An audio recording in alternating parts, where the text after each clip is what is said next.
The educator Dr. Maria Montessori once said, "The child developing harmoniously and the adult improving himself at his side make a very exciting and attractive picture." Welcome to Montessori Education with me, Jesse McCarthy, where we talk raising children and educating students while bettering ourselves right alongside them. Hi all, we are still here and still in these wild times. So weeks ago now, when everything started to really hit in the States with coronavirus, I was on a webinar and happened to hear a few words by a school leader named Karin Ann. And what she said and the calm and thoughtful way in which she said it impressed me. So Karin is the co-founder of the International Montessori School of Hong Kong, or IMS, which has a community of 4 campuses with around 1,000 children, ranging in ages from 2 to 12. Now, because of IMS's proximity to the coronavirus outbreak, Karin began her temporary school closures way before most other countries in the world.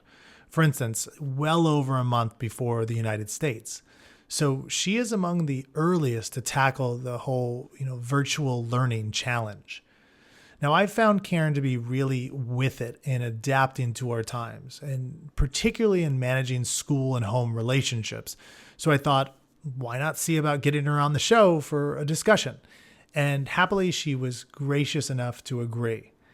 As you'll hear, Karin has a lot of firsthand experience and insight to offer, and especially for teachers and administrators, but also for parents. I hope you enjoy and gain something new.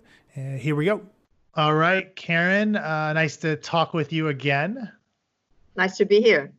So we've spoken a few times over the last, 3 weeks or so, ever since this coronavirus took off kind of in America. But just to give everyone else some context about you, what's been going on, when did the social distancing start in Hong Kong? And, and then when and how, based on that, did you decide to close your schools? Because you definitely have closed your schools for a while now, so. Yeah, that's right. So I'm Karin. I'm with the International Montessori School here in Hong Kong. And we are just completed our 9th week of school closure. So we're way ahead of you in that process. In Hong Kong, we're part of China. We're right on the doorstep of it. So we actually, already the end of January was when it was announced that schools would be closed. Now, we did not have to take the decision to close our schools ourselves. The government came out and said, let's close schools for 2 weeks. At that time in China was when you saw it starting to really spread in the Wuhan province. Wuhan city and the Hubei province. And they said, 2 weeks, let's close schools so that we can calm everything down. And then it just kept getting extended. So right now, we don't have a date. We don't have a specific date for school opening. Okay, so for those in America and anybody who recently, so you were 9 weeks in and there is no date for any idea of when you're coming back. There is no date. The original date was April 20th. Okay. It was just, as I said, extending 2 weeks, 2 weeks, 2 weeks, or 2 weeks, 1 month. And then April 20th was what we were all looking forward to. And then about a couple of weeks ago, they said, we don't know. We're going to give you 3 weeks notice before school starts. The government has also come out to say that if school were to start, it would probably be staggered. They'd probably start with the older kids first and going down to the younger kids. Yeah. Interesting. They also said something like, just to give you maybe interesting views, they also said for younger kids, like elementary kids, they might just do half day so we don't have a bunch of young children eating lunch together. All in one area. Huh. Interesting. Yeah. Yeah. Okay. So those are the things we think about as we're looking forward towards the potential of school opening. Yeah. And this probably is not, and a lot of schools in America have said that this school year is basically over. So I think some parents and some teachers and admin already realize, oh man, we're in for it. But it's not very bright news to know that you're already 9 weeks in. And the idea is like, we don't know when we're going to open. So that's too bad we're starting this off with not too positive news, but maybe to kind of, but it's the reality. So we have to, accept what it is. maybe to kind of get something positive through this whole ordeal, and we'll go through some specifics and so forth as we go along, but has anything jumped out or any anecdotes or cool examples of something positive you've heard from maybe some parents at home during the last, I guess, over 2 months during this ordeal for you guys? Yeah, well, of course, the thing that we immediately started doing when the school closed was to get together a sort of learning, what we call home learning, online learning, the home learning program. And during this whole time, our parents and our kids have been very enthusiastic in sharing with us what they're doing as a result of what we're delivering. So, I mean, all the good stories come from those things. And, I thought of a couple of examples at the 2 different age groups. So I think, all of us are really struggling with how to do this home learning with the younger children, the 3 to 6 or even the 2-year-olds. So the first example is a parent sharing that, our teachers were on Google Hangouts Live guiding these very young children in a germination lesson, right? Very Montessori, right? How do you seed? Yeah, even that. And how old are these kids again? 3 years old. Yeah, so 3-year-old germination lesson. That sounds 3-year-old germination lesson. And I mean, this was 5 weeks into the learning. It takes a bit of time for everybody to get used to and get onto the equilibrium. But I mean, the parents basically watched the child go through the germination under the teacher's live guidance over the computer and completed it. And then they posted an Instagram saying, with a photo saying, we've struggled through this online learning, but today our 3-year-old successfully completed this under the guidance of their amazing teachers. What resilience. And that was just posted nice. outside of our online stuff. So this was just by the parents, is what you're saying? They posted it. They posted it on Instagram. Yeah. Okay. Yeah. So that was really, amazing. And then, I mean, for the elementary kids, what it's easier to do with them, obviously. But what we've seen and most amazing is that we say in Montessori that the children have no limits, right? They can do, if they're interested in something, there's a lot of space to continue to delve into that. But we've really seen that take off at home. So we've had kids who really want to work on different things, go and research their own, previous, outbreaks of diseases or famous people. And we had, one child who is 6 years old and decided to take on big numbers. So at school, we do big numbers, as we all know in Montessori. But, this child decided to take on trillions and think about light years, and did a series of videos of the working with big numbers. And you really see that the children are able to, really explore and extend beyond what they might be doing in the classroom. So I think the takeaway from this is our children in Montessori are really accustomed to doing this. And really, then you let that curiosity fly. And it's kind of like that, just adapting. I'm always raising this in Montessori, because even you saying like some children are interested in pandemics, or they're interested in viruses throughout history, where it just hit me right as you were saying. I'm thinking to myself, in a normal traditional school, definitely in elementary, you're so limited by the regimented, this is what we're learning today, that the idea of a child being like, hey, I heard this on the news, let me look this up, it's just so foreign. And I remember this. I don't know, Karin, if you were a traditional school teacher at any point, were you or no? I was not, but I went to traditional school. Okay, so you know it. Yeah, you know as a child. But Yes. I mean, I just remember this as an actual teacher, where something would come up in the news and I was desperately trying to integrate it somehow, but it's like, no, but I have my curriculum, I need to get it through, and usually it gets so focused on what you're supposed to be teaching that you forget that, but teaching is a part of the world. Like what's going on in the actual world in these children's lives, not just what I want to feed into their heads as the adult. So I think it was cool. It jumped out to me when you said that. It's like, there's so much more opportunities for these kids to just even explore on their own. And I mean, it's technology, because I'm sure they're doing a lot of research on the internet. So I don't know, actually, raising that, how has that integrated with all of this? I mean, did you guys have a lot of technology in the classroom before? And, how are some of your teachers dealing with the extra, technology at home maybe?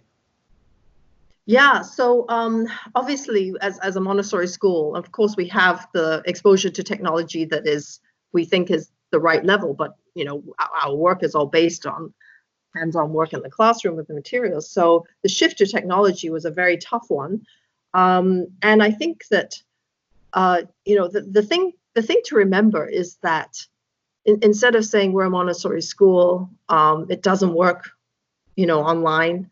I think the thing to embrace is that, we can figure out how to make it work and have faith in our children that they're adaptable and that they can also work with you to make it work. So that's what we did. We started off right at the beginning with sort of more basic things like posting videos for the younger children. The teachers would be reading a story or sharing a poem. We would post recipes. And then at the elementary level, we would, on the one hand, post. So we have a website. So that was our main platform right at the beginning. Is for elementary, we would post more project-based work, like go and, find your favorite book and do some work around it. But then at the same time, to keep up the academic learning, we figured out how to sort of curate a set of resources within each subject area. And we have quite a lot of teachers, so we have a team that can help do that. But basically, in each subject area, in each sort of level, we would have some resources. And then as Montessori school, we're individualized. So the teacher, based on each child, would pick out the different resources that would be the most suitable for that child. And then what we did immediately at elementary is in the first week, I think on the second day, the teacher started emailing the child with, this is your work for today. Take a look at these things and work with it and send it back to me.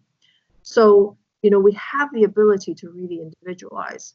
And, the children were thrilled. They got, personalized email from their teacher. Yeah, that's away, exciting. very quickly.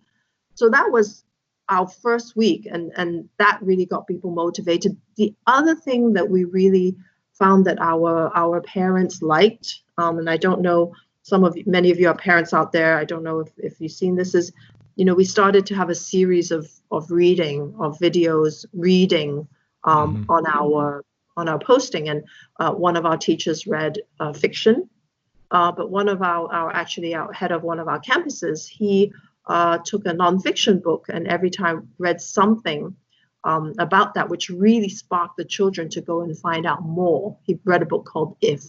But on top of that, he also really talked to the children. Hey, how are you doing? I hope you're all doing well. And he would talk about his own hobbies. And he talked to children about how they should spend time with their parents.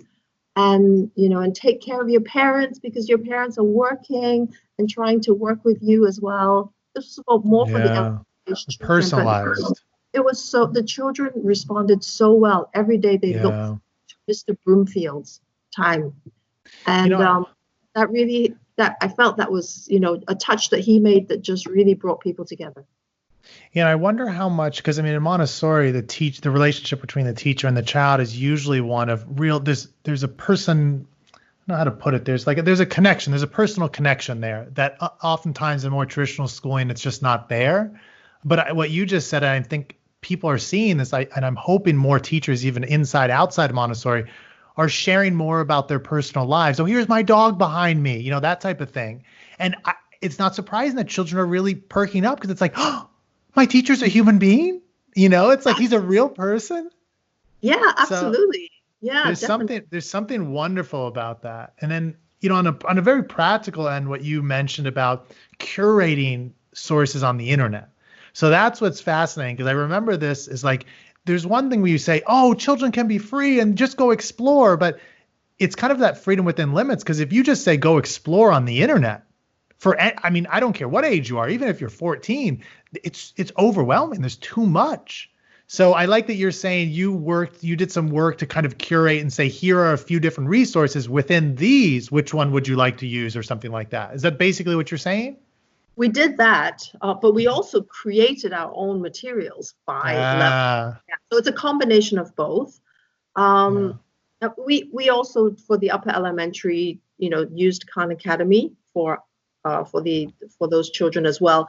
Again, on an individualized basis, right? The teacher would say, go look at this topic, go look at that topic. So yes, there are definitely some online things that we used and recommended and followed as well. Yeah. So going back a little bit to what we did at the beginning, it was sort of more one way, other than email between the teacher to the child and back. But it was, but then very quickly we moved to live sessions on Google. We use Google Hangouts. So and we found that everybody really liked that. The biggest challenge at the beginning is, how do you do a Google Hangout with a bunch of 3- and 4-year-old children? Yeah, right? yeah, yep. And it is challenging, but what we end up doing is every hangout is only 4 to 5 kids, so you cannot hang out with your entire class, but you sort of bring children together. It's very social. The children love seeing their teachers. They love seeing their friends. Obviously, for the younger children, parents are there to help with managing the muting and stuff like that. But it works so well that the parents are happy to support it. And then we start sort of mixing together. So at first you might just have children so our teachers would think about, which kids do I want to bring together for a particular theme, or like almost like a circle time online. Yeah. Which might be a similar age, but then we also do the mixed age, so we have the dynamic grouping as well. Yeah, yeah. So, you can still work to make it quite rich. So in some ways, and I'm hearing from many different teachers and parents with this, is that there's a lot of experimenting going on in the beginning, which in the beginning was kind of like, oh, let's get the whole class together. And then slowly you realize, well, 2 kids are going to be running off here. Other child's going to be completely absorbed. So it's smaller groups that have been working. I've heard that too. So again, this is not the answer, everyone out there. I'm just presenting what Karin's been successfully doing in her schools. But that small grouping that you're talking about, would that be, sometimes it would be academic, sometimes it would be more social, or did you mix it, or how did you find what worked and what didn't there? Yeah, so at the beginning, when you think school is only going to be shut for 2-3 weeks, you sort of say, let's just do stuff that is more, less academic, more social, reading and stuff like that. Maybe revising, maybe we don't use that word in Montessori, but, going over stuff that you've learned before. It's not so easy to introduce knowledge. But when you get to week 4, you're just like, I have to introduce new stuff, right? So we started to, in addition to those kinds of videos I mentioned, we started to do more, which is actually really giving a Montessori lesson on showing the lesson online. Now, children don't have the materials at home, and nor do we say they should. So what are you doing? I'm like, I just got to jump right to it. Give me an example. So for example, Pythagoras theorem. I don't know if parents. No, but let's say with because I think what's going to happen with this audience. I mean, there's one way to talk with older kids, but a 3-year-old, 4-year-old, how are you giving a Montessori lesson over the internet? How's that working? Right. So we have a teacher who gave a lesson about parts of a flower. So she sat there really talking to the children, and she would have the real plant next to her. She happened to use orchids. And she showed the different parts of a flower and then related it back to the material. Now, that is something that, it's like a 4-year-old child might have done some of it in the classroom, but then they can see it again. And then after posting the video, then the teacher would, on the Google Hangout, talk to the children live about it more. Okay, so you've got a recorded video of her giving a lesson so that all the different children that are fitting could see it, and then talk to them about what they saw later. Yes. Oh, that's good. Okay. Exactly. For the more academic stuff. We also have videos about how to, a cleaning and washing exercise of some sort. We done that as well. Now the children enjoy watching it, but that's also a guidance for the parent, right? Yeah. parent can see that. And then once, as a parent, you've seen that, you can think about how to, replicate it at home with all practical life things.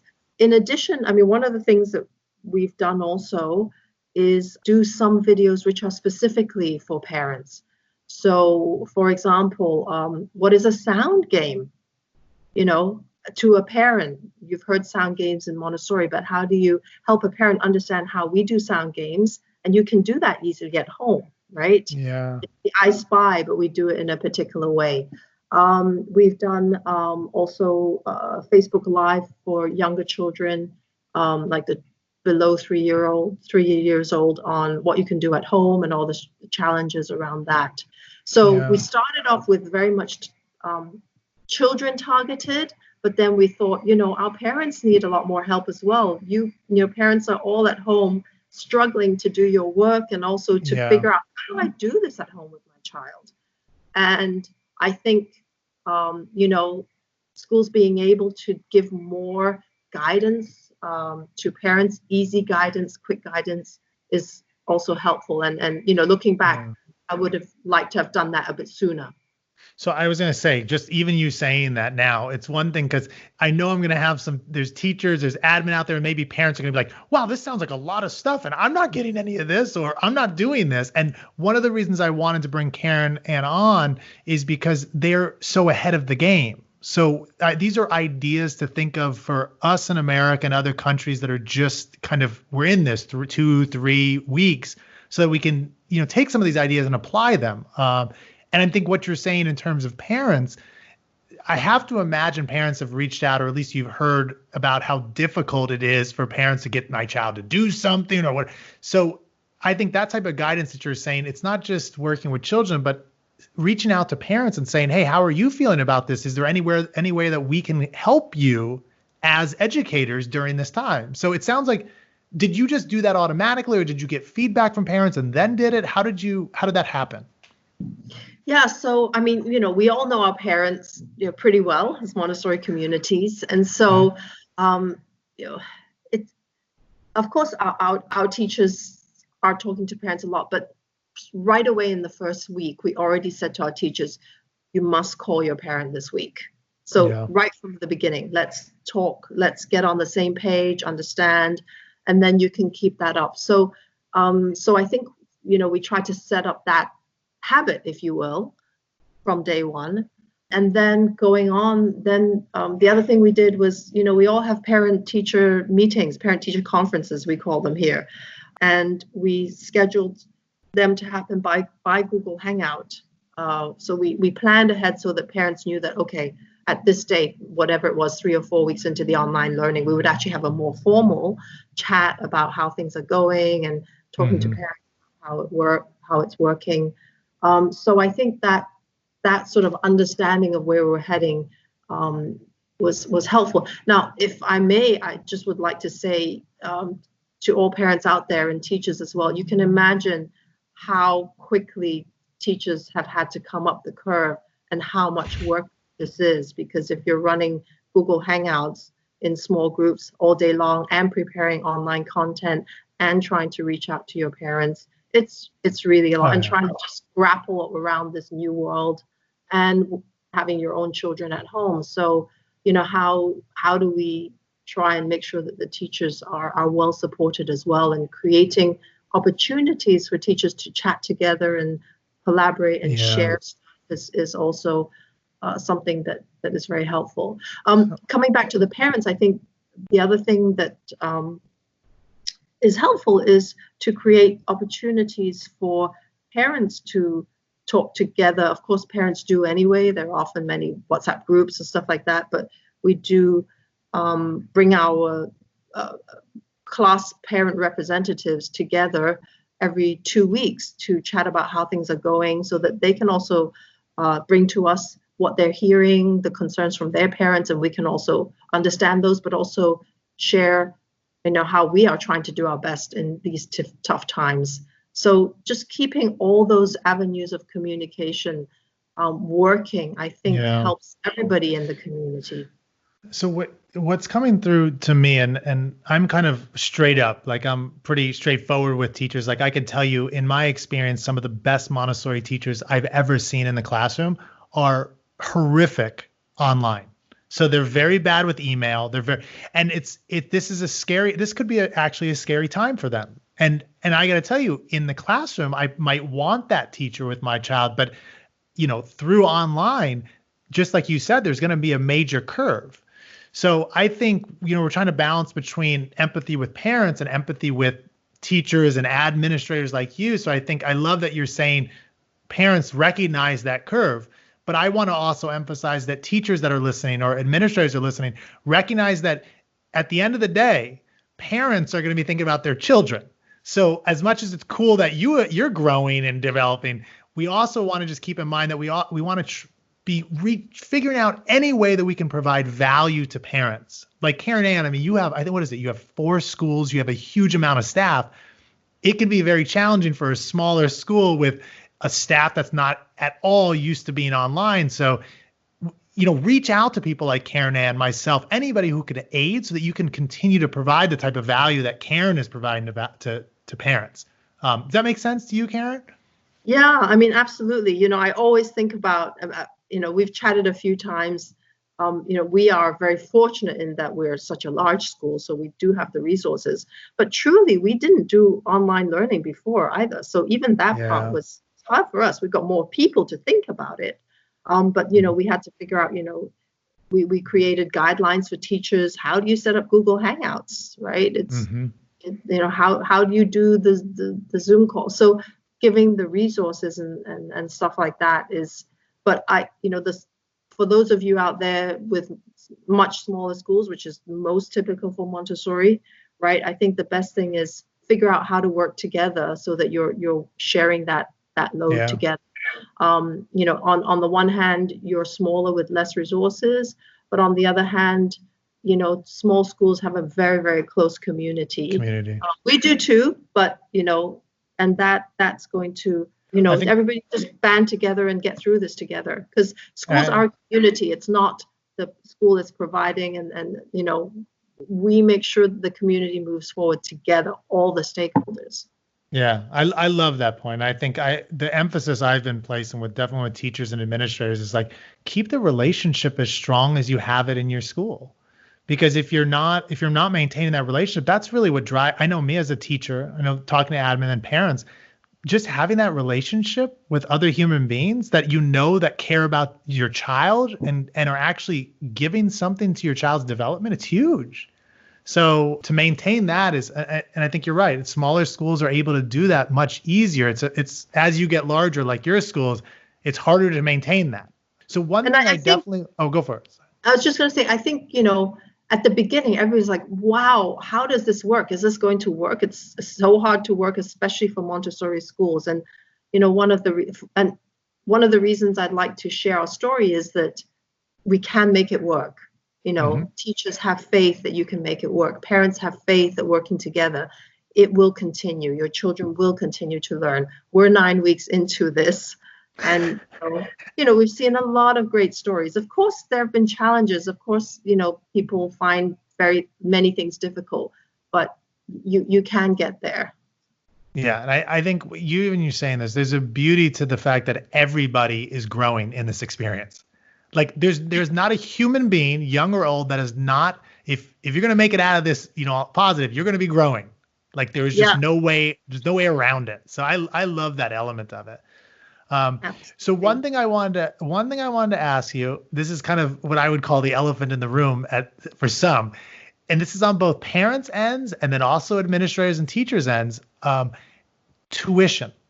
You guys are deeper in this, so I'm just curious, and this is the context here is, I know, about a week and a half ago, I had a few different administrators call me and say, we had to furlough all of our teachers. And it's sad. I mean, in one school basically had to close down and they're trying to raise money to stay open, but there's a problem on the school end. But there's also, I mean, as many listeners to this show will attest to, some people are being laid off as parents. So we've got this dual thing going on. So how have you guys dealt with that? You're ahead of the game, at least here in America and many other countries. So how have you guys dealt with it? And parents, everyone involved? Yeah. I mean, every school is different. I mean, and we all have different communities, right? So, Mhm. and we understand in the different communities, everybody is facing different challenges. So parents who are being laid off and are worried about their day-to-day livelihood, of course, it's very hard for them to continue to pay tuition. Um, what we've been trying to do is firstly make sure that we are working with the children very actively throughout. So our teachers have been extremely busy, as I mentioned. As a school, of course, the ultimate necessity is that we do keep receiving our tuition from our parents, and the teachers are delivering that stuff, which allows us as a community as a whole to move forward and preserve what we've all built together for next year when this is all over. We want the school to still be there and delivering the wonderful services and education to the Yeah. children. Now, but at the same time, not everybody is able to continue paying tuition. So for those schools that can offer something, it's hugely helpful. We do have a financial assistance program that we had set up already. So luckily for parents like that who are losing their jobs, they're able to apply and see if there's some assistance. So it's how do you help those who can't continue to support the school? And then on the other hand, for those who can, how do you help us all to understand that it's a really hard situation for everybody? Yeah. And part of the way is to be open about it. I've been open to say to parents, you know what, we're basically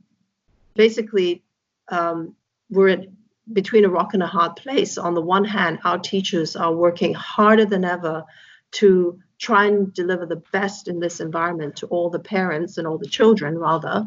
But at the same time, from a parent point of view, you feel like you're not getting the service that you paid for or you are paying for. So how do you bridge that understanding between the two sides? Because it's very easy for a parent community to look at a few videos online or a few hangout calls compared to a normal 8 to 3 school day. It doesn't seem like you're getting the same, but the amount of work behind that is huge. And so how do we help everybody understand that and work to support that together? So that's how we've dealt with it and been open with parents who can afford to continue to pay, is saying we want to preserve our community, help those who can't, and keep our diversity, keep our richness, keep our fabric of our community into the future. Yeah. So it sounds like one of the messages that you're saying is, particularly for parents that are going to be staying on or wanting to stay for next year when all this is over, is if tuition does not continue to come in some form, then those teachers won't even be there for your child when we come back. Is that one of the things you're getting across? That is the reality. Yeah, I mean, for many schools, if you don't get the tuition, then as you said, schools are going to have to let their teachers go or furlough, and then you're not going to have that to come back next year. So that's true. So if you can continue to support the school, please do, because it's going to secure the future for your child. Yeah. Yeah.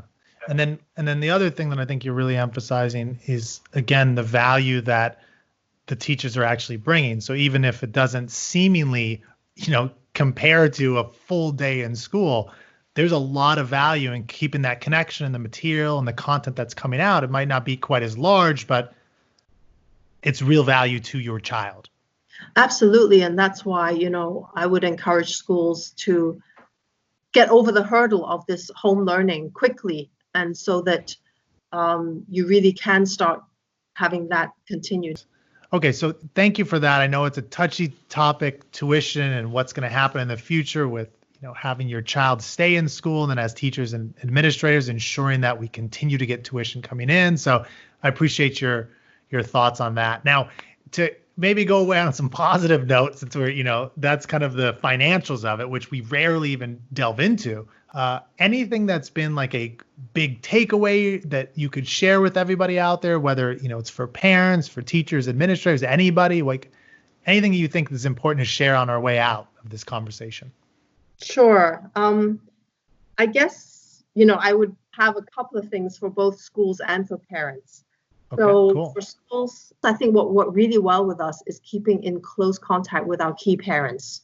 So at our school, we have what we call a PTA, a Parent-Teacher Association, where we have representative parents who come to us with our parents' views and then tell us what people are thinking. When we want to do something, we also talk to them and they're like, no, that works or that wouldn't work. In other schools, you might have some parents who are particularly supportive or vocal or work closely with you. So really getting them to be your point of understanding of how this would work with your community, and also sharing your point of view with the community. So bringing everybody together in that way has been very important to us doing it well, but also very critical to us in figuring out what's going to work best for our whole community, our parents at this difficult time. Yeah, and Karen, I gotta say, because I love, one of the reasons I think I enjoyed speaking with you so much is that you recognize the value of actually communicating with parents and getting their insight. And I just wanted to emphasize that to all of the Montessorians out there, that it's so vital. This doesn't mean that if a parent says, hey, I think you should have more grades and more tests, you're going to be like, wow, thank you, parent. We're going to start integrating more grades and tests. Like, that's not the point. But the point is that you actually listen to what's on their mind, what's going on at home, what are their concerns, what are their needs, so then you can adapt. Basically what it sounds like you did, Karen, or you're doing.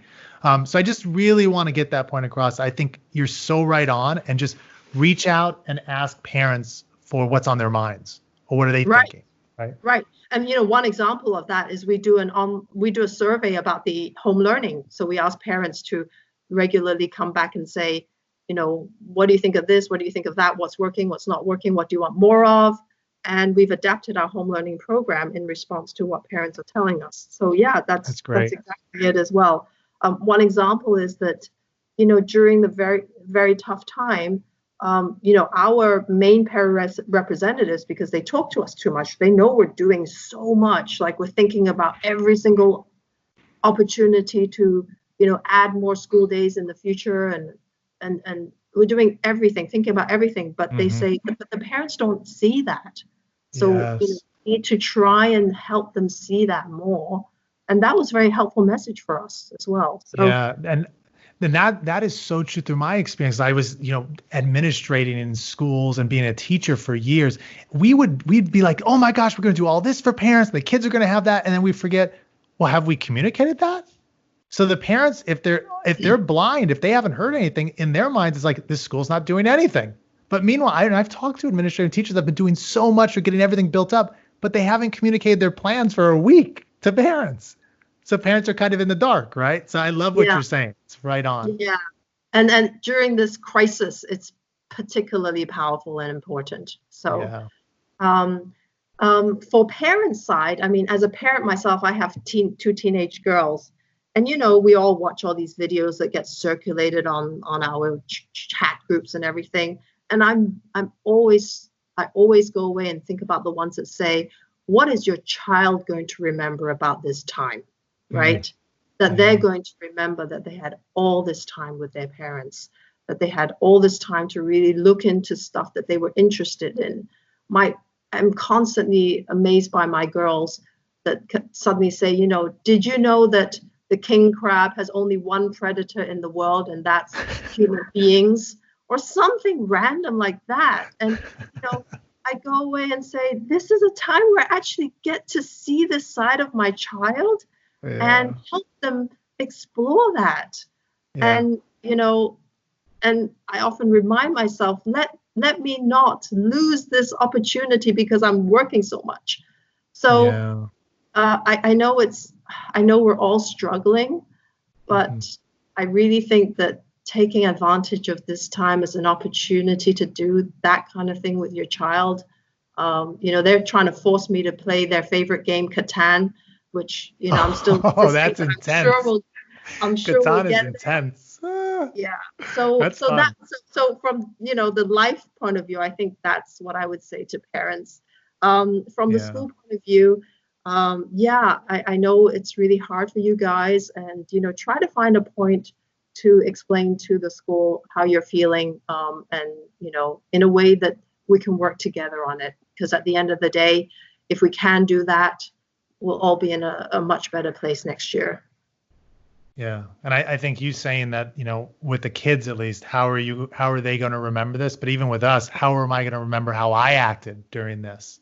And I think just having that reminder, I don't know if you have it up on your refrigerator or something, that when those tough times, you're like, okay, I need to breathe and remember, how am I dealing with this? How was my child going to see me during this? So I think that's a heck of a reminder. So thank you. Yeah, that's good. And I think that if I might add, go for it. I have never had the opportunity to see the level of collaboration between teachers that I have in the last 2 months. Yeah. Incredible how people have come together to make this work for everybody. So that's also fantastic for me as well. How these caring professional teachers are just banding together to do the best. So I think it's great food for thought. Yeah, and the bright spot on all of this, I think, when you were talking about community earlier in our own schools, but community more globally. I mean, it's just, I love that, in particular in the Montessori community, but I know teachers and parents were all coming together and saying, hey, what are you using? What are you doing that's worked? What has not worked so well? And it's not, so everybody's not recreating the wheel. I mean, that would be crazy at this point. So I'm with you. I think that's a beautiful thing that's come out of this, oddly enough. So, well, thank you again. For everybody. Yeah. Yeah. And thank you very much, Karin, for your insights coming in here. I know it's tough on your end, but it sounds like you're rocking through it the best you can. So it sounds pretty good. So thank you. Thank you very much. I love the opportunity to give back, and I hope it's been helpful for some of you out there. Thank you. Good luck. So coming out of my conversation with Karin, I wanted to just make one note. Every Montessori school and staff will be different in how they handle things. I mean, from my vantage, Karin and her team with the International Montessori School of Hong Kong are definitely on the far side of the curve in terms of being very proactive and creative in their response. But even Karin is struggling. So after I stopped the recording on our discussion, we talked a little off the record about how tough it's been at times. So whether you're an administrator, a teacher, or a parent, whoever, like, this situation we're all facing is not easy, not even close. And that goes for Karin and for me too. Now, I'm noting this because I put today's episode together with the hope it would help others gain some new ideas and insight, whether for their school or for your home. But I don't want to add any stress. We do not want to kill ourselves trying to reach perfection overnight. Like, as Karin herself said during our conversation, let us not lose this opportunity to really connect with one another because we're working too much. So there's a meaningful related line that comes to mind for me here, and that's said by the late Montessori educator Silvana Montenero. And she said, quote, "The best thing to offer to children is a loving relationship. This never changes throughout life. Human love is a basic necessity." End of quote. So with that, I think I'm going to close up here. If you enjoyed this episode or others from the past, please consider writing a review, whether on Apple Podcast or wherever you're listening, or on social media, whatever. It just means a lot to me to hear from listeners, and I appreciate it. Well, all my best, everyone, and adios for now.